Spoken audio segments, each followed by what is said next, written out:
Thank you, Sam. Thank you for the work you're doing with the Next Generation Centre. I think it's going to be a really key opportunity and way for people to make sure that ideas and thoughts are cutting through, and actually that there is an important case for us on the right and those who believe in the free market to be making. And look, I appreciate everybody here this afternoon. As we sit here, as you sit here this afternoon, we are in a really challenging place. I think Sam made a very good point around how society works and how capitalism being good has become almost a toxic thing to think about, let alone to say publicly. Whereas in reality, capitalism and the free market are absolutely, as Sam I think rightly outlined, the way forward to develop a better, stronger, richer, growing economy and country and society more generally. I think it's pretty straightforward to just think about what the options are. We take a left-wing socialist approach where somebody sitting in an office at a desk, usually in Whitehall, decides they know what's best for everybody. Or we let everybody work out what is best for them based on their individual experience, their understanding, their needs, their desires. That, to me, has to be a much more logical way for society to knit together. I actually think housing is a really key part of that. When we came into power in 2010, we had a really challenging situation with housing. We had a situation where house building had dropped dramatically with the crash of 2008-9. People literally weren't building houses. Brick factories were closing or closed. Places that make the tiles that go on the roofs of houses had literally shut down in this country. Many, many SMEs that were in the house building industry had shut down and gone. And housing just wasn't being delivered. People couldn't get mortgages. So we had a real challenge. What I was really proud of when I served as Housing and Planning Minister, and actually one of the things I will be forever grateful for David Cameron for, was bringing together housing and planning together in one role again.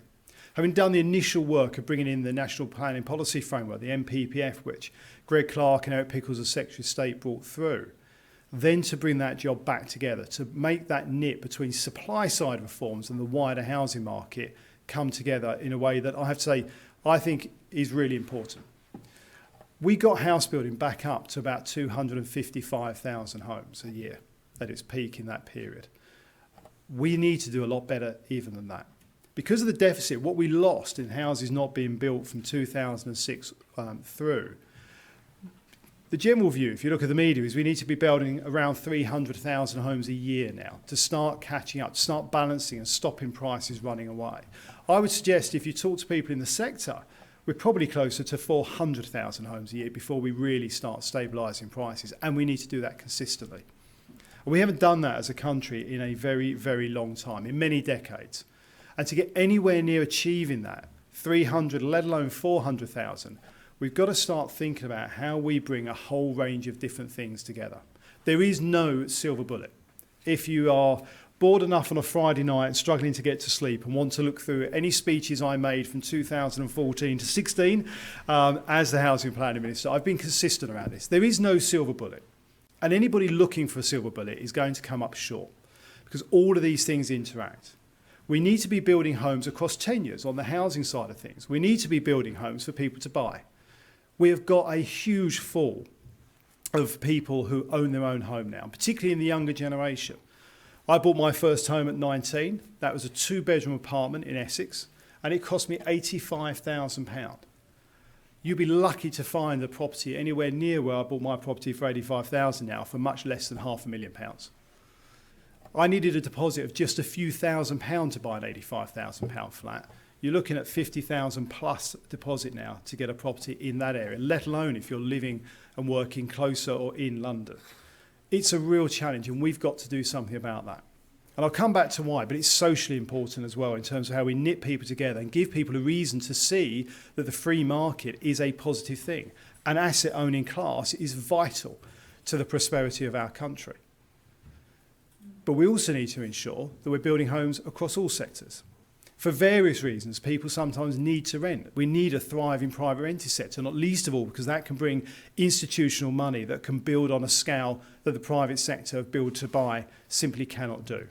Bearing in mind at its peak, if all the big house builders, private sector in this country, were building at capacity, they would be really stretching themselves to get even near 100,000 homes a year.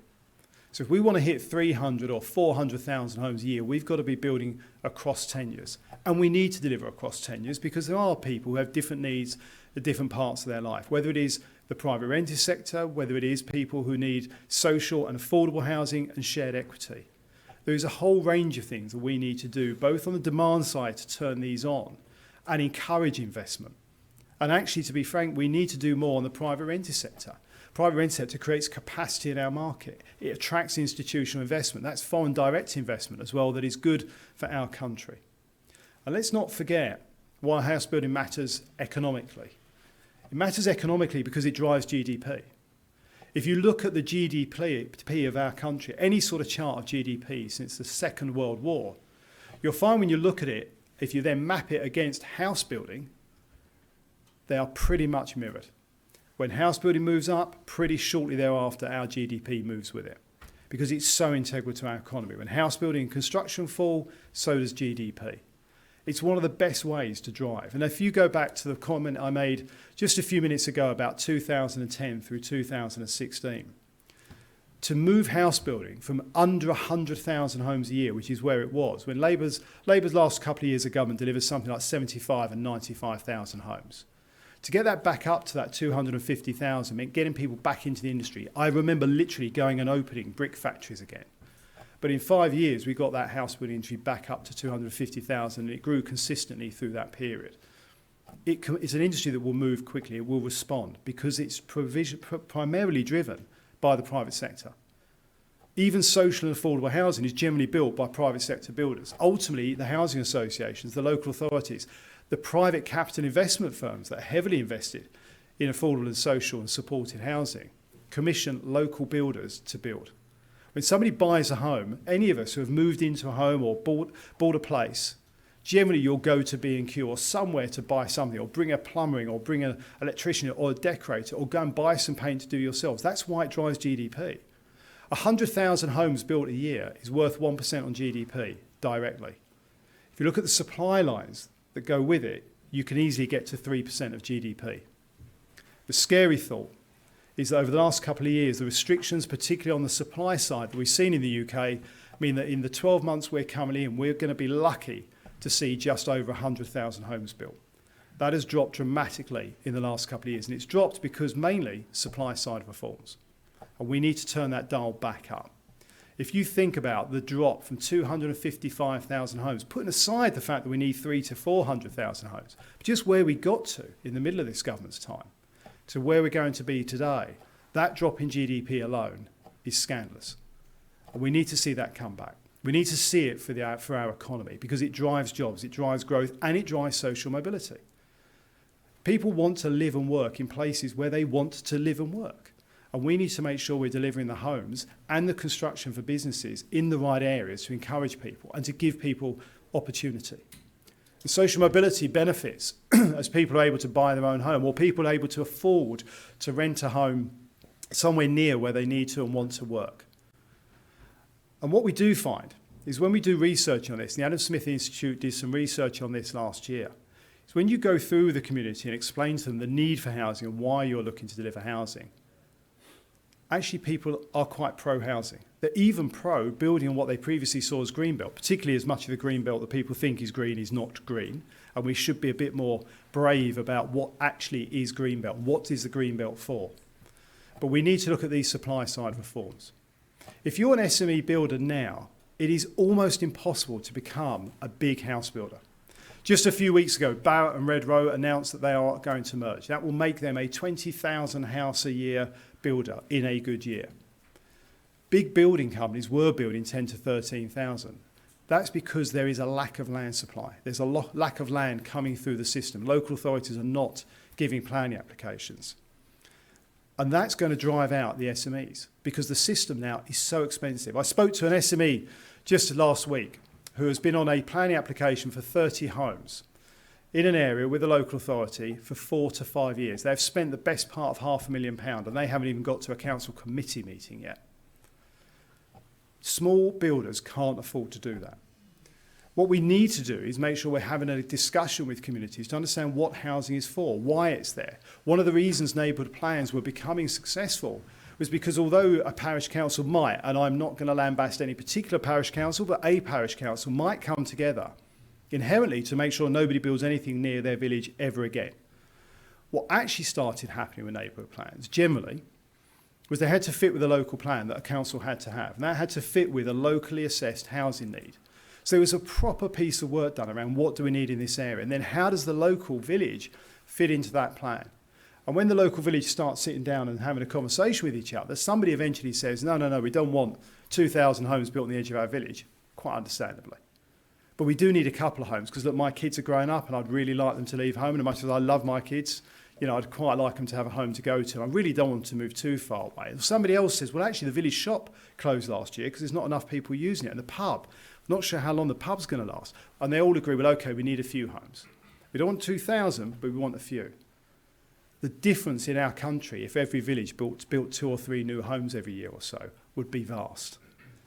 That's why we need to build more homes. We need to build homes because we are a growing population. And people talk about immigration. Immigration does put pressure on our country, but so does the change in our social demographics. The fact that more families are splitting up, and therefore where there was one family with one home, often with 2 or 3 generations living in it, there's now 2 or 3 homes because we're living longer. Our grandparents don't want to downsize because they look at stamp duty and say, well, why would I move and pay tax to move to a smaller house? I can manage, I'll just stay here. We are doing lots of things in lots of different areas that are tying up our system. So we need to holistically look at moving lots and lots of little dials across the board to change all this. And at the heart of it has got to be a reform of the planning system. The NPPF did a phenomenal job of moving things forward and making sure the local councils had a local plan in place. Now, we had to change the system where local authorities don't have a local plan, don't have to have a local plan anymore. And understandably, because they can be politically challenging, councils across the country said, well, look, we'll just pause and wait and we'll take a decision on every case as we see it. And what we're seeing is a real restriction in land supply. As I said, that makes it hard for SMEs. Redrow, which are arguably the biggest house builder around, and Berkeley Homes, certainly the biggest in London, both of them started as sole traders. They are people who back in the early 80s were literally working on a building site and then bought a piece of land and built a house. Tony Pidgley, who's no longer with us, then from that with his team built Berkeley Homes. Steve Morgan built Redrow.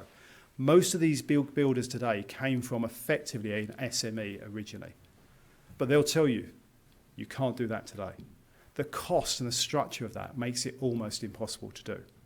So I think we've got an economic duty to do something about this, to look at how we change that supply side, to get more housing, more land coming through the system. If you've ever gone on holiday and fly across the UK, it's quite easy to see there's plenty of space to do some really interesting planning things in this country, and we've got to be brave about doing that. And there's a social reason as well, because when we build good quality homes, and they should be good quality homes, well built, what the King has done in Poundbury is phenomenal. And even if it's not your taste in architecture, the planning structure of it that mixes residential with commercial, bringing people together in a way that means you don't just drive your car to your driveway, walk into your front door and never speak to your neighbours. Kind of the whole planning system there has meant that people interact.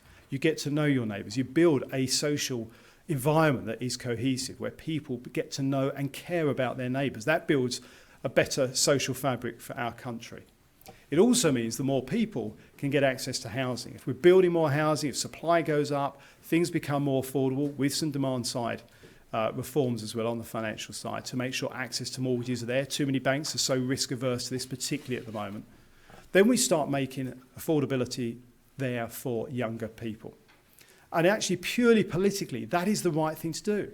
For all of the economic reasons I've set out, for all of the social cohesion reasons that I've outlined, but for pure politics, for Conservative supporting people across our country.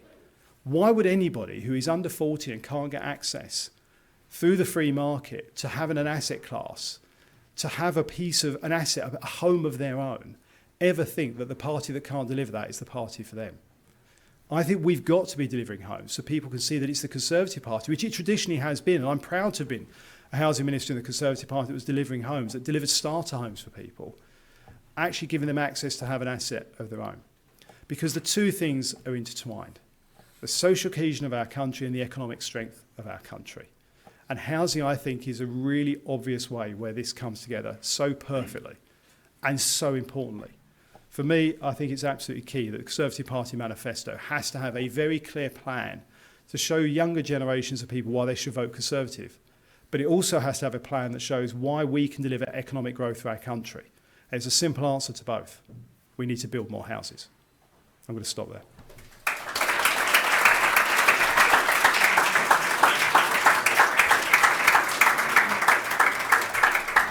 And I think I've got us back on time. That's absolutely thank you very much. Brandon, that is absolutely marvellous. Would you happy to take a couple of questions? Yeah, sure. Absolutely. So we're going to take a few questions from the audience. I will field them, and we will run this until about past, and we'll break for coffee. So, let's chap over here, please. Wait for a microphone,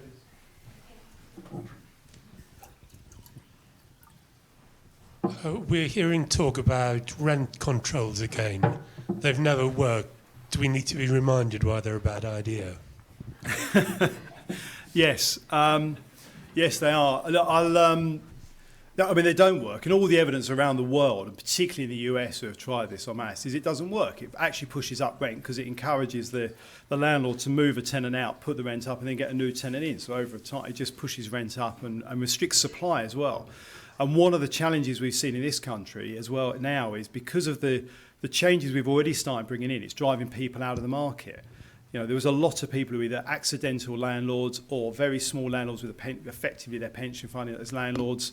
They have a vested interest in making sure their tenant is happy and wants to be there and stays a long time. No landlord really wants a change in tenant every 3, 6, 12, even 24 months. The best tenant is a good tenant who's there for a long time. It's more cost effective for the landlord.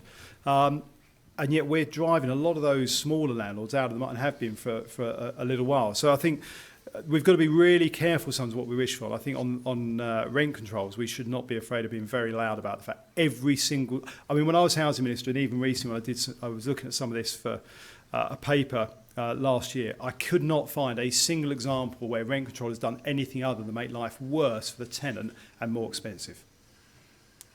Thank you very much. Any other questions? There, and then we're going to go to the back as well.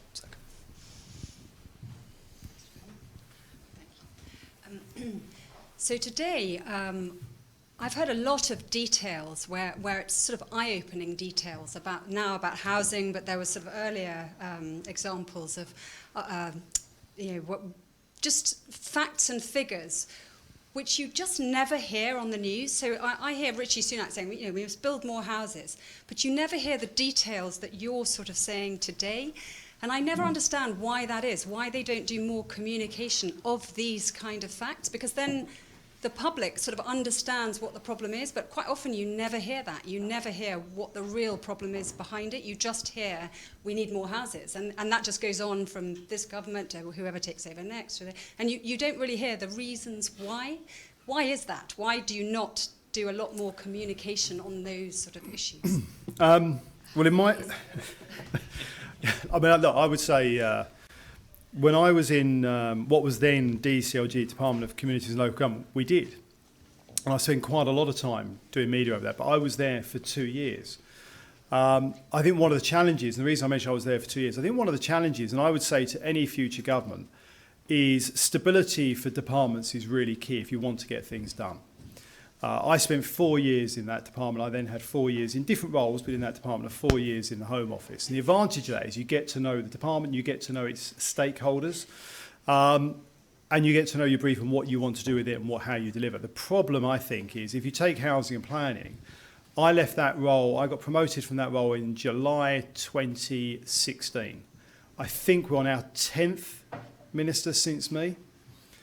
That means that by the time a minister really gets settled and understands or thinks about what they want to do, they're already getting moved, promoted or changed. I mean, a bit more stability at Secretary of State level, but that kind of change, I think, is part of the issue. It also takes a bit of time to really get under the skin and understand some of the data in the sector and what it means and how these different parts impact on each other. So when we, if you see stamp duty going up on the private rented sector, that slows down house building in London because a lot of London's house building is institutional money going into the private rented sector. When you put up stamp duty by 3% and they're working on a 2% margin, unsurprisingly, everything just slows down.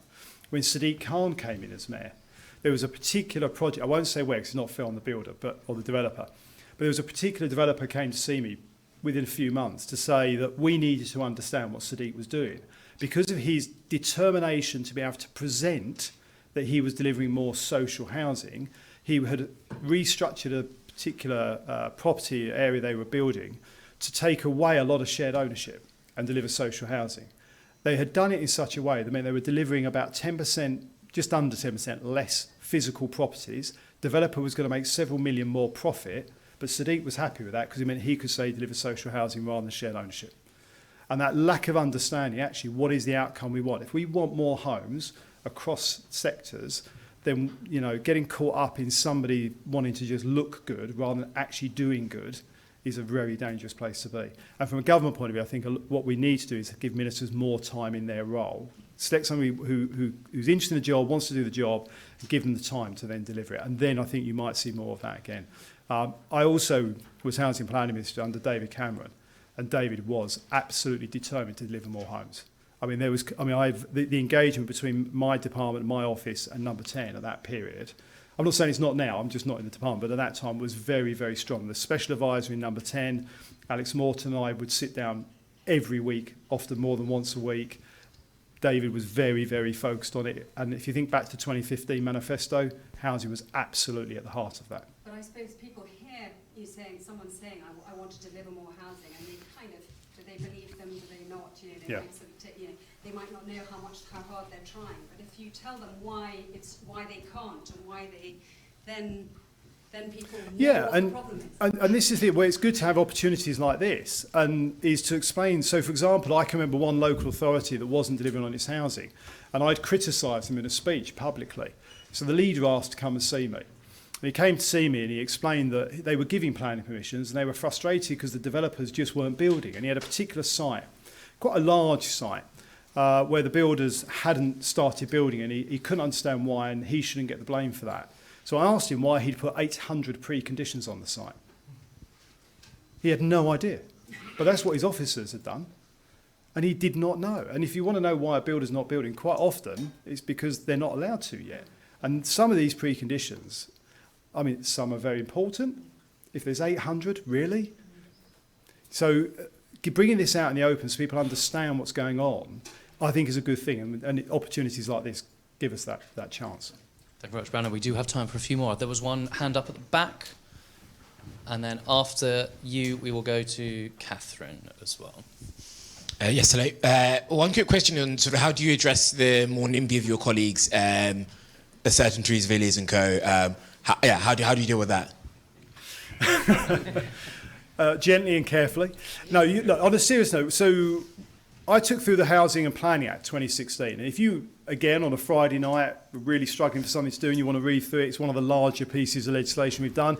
It's also got some really, really big reforms in there that if you look at them now, you'll wonder how we got them through. We got them through because we engaged with people a lot. That was a 2-year piece of work, taking people through exactly the point I was just making, why we need to do this, what's the difference it's going to make. But also, bear in mind at that point, you had to have a locally assessed housing need with a local plan, and then you could have a neighbourhood plan fitting in it. So we were giving control to local people about what was going to be built in their area, how and when, at the same time as being clear, but you've got to do this properly. And there's a quid pro quo there. And I think part of the challenge for colleagues is if you're a local authority and if you're a councillor on a local authority with a very small population of voters, you know, sometimes 1,500 to 3,000 at a district council level, and you've got somebody who wants to build several hundred homes there, and you're getting a lot of, it doesn't take a lot of letters with the percentage of voting turnout to suddenly think this is an issue. They're then lobbying their MP. It's human nature. People are going to be challenged by that. It's why it's for all of us, if we believe this is the right way to go, to make a louder case, to create the airspace of why it matters. And why the polling work done by the Adam Smith Institute, I would really commend you to look at it, shows that if people understand why the housing is coming in, and over 70% of the population in their area recognise there's challenges for housing, a housing crisis, if you like. If they can see that, then a massive percentage of people become pro-housing development. And it's also about making sure it's done correctly. So I'll give you another live example. I know some lawyers who are dealing with a Section 106 agreement where the local developer, before they put the application in, consulted the local community. Local community said, we can live with that and we'd be happy with that if you give us a football, I think it was a football pitch with a clubhouse, etc. Developers said, yeah, very happy with that, and I'm happy to do the 106 as well. negotiate with the council, they're going for planning permission, the council officers tell them you can't put the football pitch and the facilities into your application for the 106 because it's not relevant to the members. But that's what gave that site in the local community 80% approval. But the council officers want it removed from the application so the members aren't aware of it. So then what happens, if that goes through, is the council then agrees 106 for something else, possibly in another part of the borough. The development gets built as per what the council wanted, but of course the developer gets the blame for not providing the football pitch, and all the local residents are angry with the developer because what they've done is not what they wanted. It's not the developer's fault. We've got to find a way to bring all of these things together to actually deliver for people locally. This is why what Eric Pickles was looking to deliver through the MPPF with local plans, neighbourhood plans matter because it engaged with local people about what's right for them. So if we can show that, if we can drive that and make that case, then we can get local buy-in as well. And then it makes it easier for elected politicians to be able to be able to make the case and support something rather than just oppose it because people locally oppose it. Right, I hope that makes sense. We will do. And sorry, very quickly, I've noticed several members of the Labour front benches who've made points about we need more house building. For instance, to MHCLG, I don't know if they're in your time, blocking new housing and then developments. Yes. But anyway. Many such cases. We will do 2 questions. I used to keep a note of all of those Labour MPs, yeah. And can we do? And in the interest of time, we'll do these 2 questions together. So can we hear from Catherine, and then the chap in the checks jacket, and Brandon, you can answer both of them. I'm sorry you're not still running housing, but there's a problem with joined-up government because while you rightly point out stamp duty is a massive tax on London and the South East, and only really London and the South East, where a 1-bedroom flat is in stamp duty here. But it's also a problem within London. We've got the ULEZ and parking and congestion charge. So if a plumber comes to my house in central London, I have to pick up all of those bills. Then he has to add VAT onto what he's repaired, even though we need to keep the housing stock we've got viable, which means we have to get people to repair it.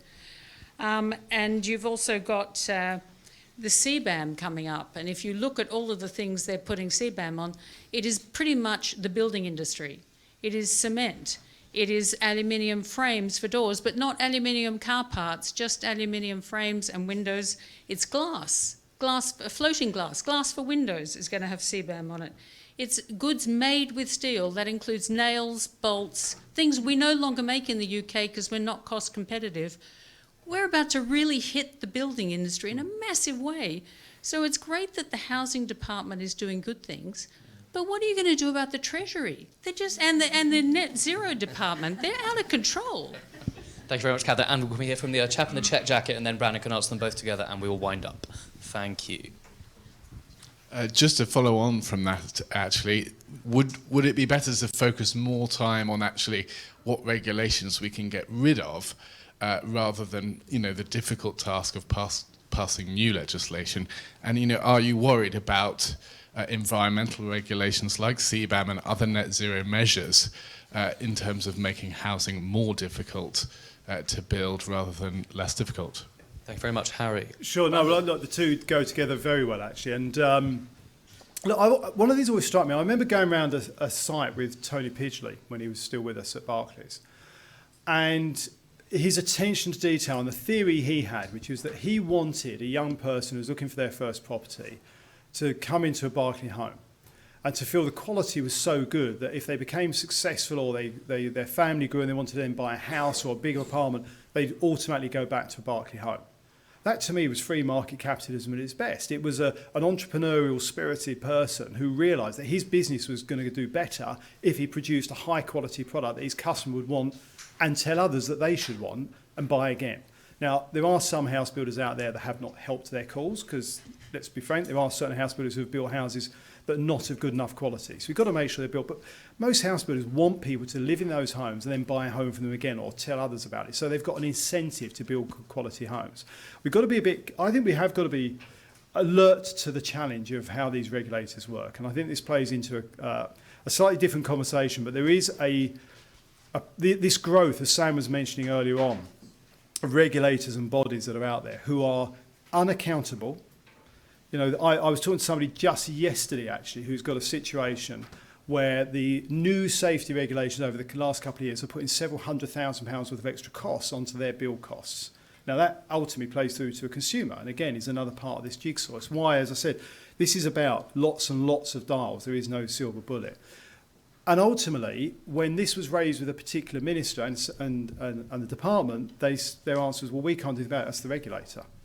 And I think as a society, we have got to become cautious and more alert to the fact that there is this growth in autonomous, standalone regulators and independent bodies who don't have democratic direct accountability, just going off and doing things that are causing problems in our country and for our economy. I mean, we had the things years ago where too many of them who were looking after the economy did not have growth in their and positive economic growth even in their mission statement. So look, you're right, we've got to get the balance right. So we want good quality homes that are safe, but we've also got to make sure that they can be built. We've got to make sure we're not doing this in a way that actually stops that market growth. The best way to make sure that Berkeley Homes continue to build, or Redrow or Fakeham Homes, who I work with, build good quality homes, is to make sure they're always looking over their shoulder at the next competitor coming through. And with a structure at the moment that makes supply side so hard, it's hard for those SMEs to build up. So the big guys can start to become lazy. I'm not saying they would, but if they wanted to. We've got to have a system of supply that means those small SMEs can get going again. And we've lost a lot already, which in the long run is going to be a real problem for us. So I think that is a real challenge out there. But ultimately, I think the way we drive this through is more and more of us making the case for the fact that we need this housing, both economically, socially, ethically, morally, however you want to make the case, and put the pressure on us elected politicians, we're in that place or in our local authorities, when we're looking at a planning application, to not look at it as a councillor and say, this is difficult, a bit politically hard here. We need this for our community, so we're going to say yes. And we're going to play a part in actually explaining why we're doing it. You know, I was leader of a council that when I first took over, I got criticised because we changed the social and affordable housing. We took over from the Liberal Democrats who had 45% affordable housing. But they weren't building anything because at 45%, nothing was viable in a very high value area. When we took over, we changed it, we reduced it, we got criticism. I said, well, I'd rather build 25% of something than 45% of nothing. And we got house building going again. We've got to actually be brave enough to make a case for delivering something that works for our country, for our economy, and for our next generation of the Adam Smith Institute as well. Thank you. Mr. Bannon Lewis, thank you very much.